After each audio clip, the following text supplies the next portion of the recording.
Assalamualaikum warahmatullahi wabarakatuh.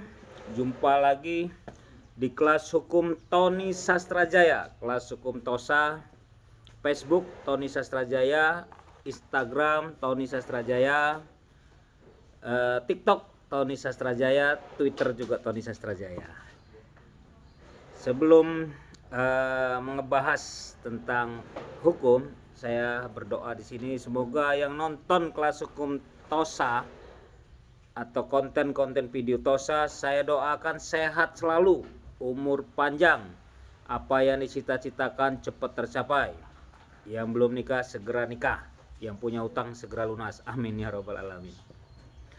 Baru lihat-lihat komen inbox banyak pertanyaan, 90% menanyakan tentang jual beli rumah, jual beli tanah. Ada yang nanya, Pak, istri saya menjual rumah, tidak, memang rumah dan tanah itu atas nama istri, tapi saya beli waktu saya sudah menikah. Istri saya menjual, saya tidak mengetahui, bisa nggak saya gugat? Itu yang pertama. Yang kedua, Pak, bisa tidak sertifikat atas nama orang tua anak yang menjaminkan. Yang ketiga, Pak, saya sebagai ahli waris, bapak saya meninggal, ibu saya nikah lagi, yang jual bapak sambung saya, bagaimana itu, Pak? Sebenarnya semua jawaban itu ada, sudah pernah saya sampaikan, sudah saya bahas di konten-konten sebelumnya. Kalau yang rajin baca atau rajin nonton atau rajin dengar, pasti sudah ada itu jawabannya. Tadi yang pertama, kalau ibu menjual, istri menjual tanpa tanda tangan suami, bisa atau tidak? Kalau itu masuk harta gono gini, kembali lagi saya sampaikan, harta yang didapat setelah menikah. Menikah tahun 2022 Januari, mulai TMT Januari 2022, apa yang dibeli, rumah, tanah dan sebagainya, itu masuk harta bersama. Apabila suami menjual, istri mengetahui. Begitu juga apabila istri menjual, suami mengetahui. Kalau itu terjadi, tanda tanya. Istri menjual, suami tidak tahu, atau suami menjual, istri tidak tahu, itu tanda tanya. Adakah istri-istri yang lain? Adakah suami-suami yang lain? Banyak terjadi, suaminya jual, bawalah istrian, pakai KTP istrian yang sudah dimodifikasi, artinya fotonya sudah dirubah dengan istri yang baru. Bisa ada, dan saya sudah pernah nangani perkara itu. Itu juga sebaliknya. Dengan cerita tadi, harta gono gini, kalau itu memang harta gono gini, ya itu harus mengetahui atau harus mengetahui suami atau istrinya. Kalau sudah terjadi, itu bisa dibatalkan, bisa ajukan PT-UN kan untuk pembatalan surat atau petitumnya tidak mempunyai kekuatan hukum tetap, tuh ya. Jadi tidak bisa suami istri menjual sendirian, harus mengetahui sebelahnya, suami menjual istri mengetahui, atau sebaliknya istri menjual suami mengetahui. Itu yang pertama. Yang kedua, permasalahan waris ya. Waris apabila ibu atau bapak meninggal, ibu kawin lagi, nikah lagi, terus suami yang baru menjual, tidak bisa. Kalau salah satu ada yang meninggal, yang laki atau ibu atau bapak, salah satu udah masuk waris kalau salah satu udah meninggal. Kalau cerita tadi, suami meninggal, istri dan anak-anaknya, ibu dan anak-anaknya sebagai pewaris. Rumah tanah itu anak-anak sudah punya hak sebagai pewaris. Jadi tidak bisa begitu saja mentang-mentang ibu nikah lagi, ibu dan suami. Mungkin yang disampaikan ke orang bahwa ini suami saya, dia tidak menceritakan sejarah, dia tidak bisa menceritakan bahwa saya sudah nikah lagi karena suami saya sudah meninggal. Itu bisa jadi itu BPN, notaris, camat, PPAT biasanya nanyain. Kalau tahu, apalagi kepala desa atau Pak Lurah, dia tahu betul lingkungan dia, daerah dia. Tidak bisa begitu saja menjual karena itu waris. Kalau waris artinya anak-anak menjual.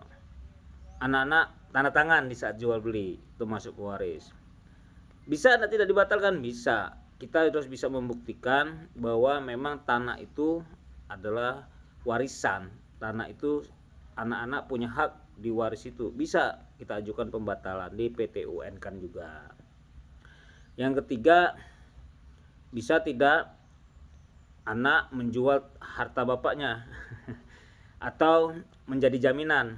Bisa saja kalau ada kuasa jual notaris jelas. Kuasa jualnya dari siapa? Dari atas nama. Bapaknya ngasih kuasa jual ke anak, nah anak bisa jual. Tapi kalau tidak ada atau orang tuanya masih hidup dua-duanya, anak tidak bisa jual. Anak tidak bisa menggadaikan. Tidak bisa. Jadi tidak semudah itu masalah benda tidak bergerak. Kalau saya bilang benda tidak bergerak, rumah, tanah, kebun, sawah, itu benda tidak bergerak. Kalau benda bergerak, motor, mobil, walaupun STNK, BPKB bukan atas nama si A, bisa, yang penting motor atau mobil BPKB-nya kita pegang. Mobil saya second, BPKB atas nama orang, tapi saya pegang. Dan dikuatkan lagi dengan kwitansi beli, itu punya saya walaupun itu punya orang. Yang bagusnya memang kalau kita punya kendaraan balik nama kita secepatnya, biar nggak ribet ke depannya, karena memperpanjang pajak STNK, BPKB itu harus ada KTP-nya. Kalau masih atas nama orang, KTP tidak ada, itu akan sulit sekali dan akan susah, akan sulit. Lebih baik balik nama segera. Kalau benda bergerak tidak atas nama siapapun, tidak atas nama saya sendiri atau pembeli, tidak apa-apa, yang penting ada BPKB. Kecuali benda tidak bergerak tadi, benda tidak bergerak, rumah, tanah, kebun, sawah, itu harus atas nama Bejo, ya harus Bejo jual, nggak bisa orang lain. Seandainya ada kuasa jual mutlak ya, itu notaril itu bisa, tapi yang memberi kuasa jual harus atas nama lagi. Tidak bisa anaknya memberi kuasa lagi orang untuk jual. Bisa saja, tapi pas pelaksanaan jual beli, pas pelaksanaan akad, itu harus atas nama yang tanda tangan. Kalau tidak atas nama, itu bisa cacat, tidak benar ya. Jadi itu permasalahan tanah, permasalahan waris, gono gini.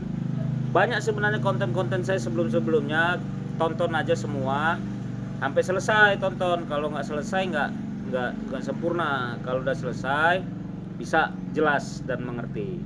Kalau nggak jelas juga, kalau nggak mengerti bisa inbox, bisa di komen-komen. Seandainya di komen-komen nggak bisa dijawab atau belum dijawab, inbox lagi di konten-konten yang terbaru, tonton lagi, inbox lagi gitu. Mungkin saya sudah kelawaan, udah 2 bulan 3 bulan nggak sempat baca, ketutup dengan komen-komen yang lain. Nggak apa-apa, atau WA saja.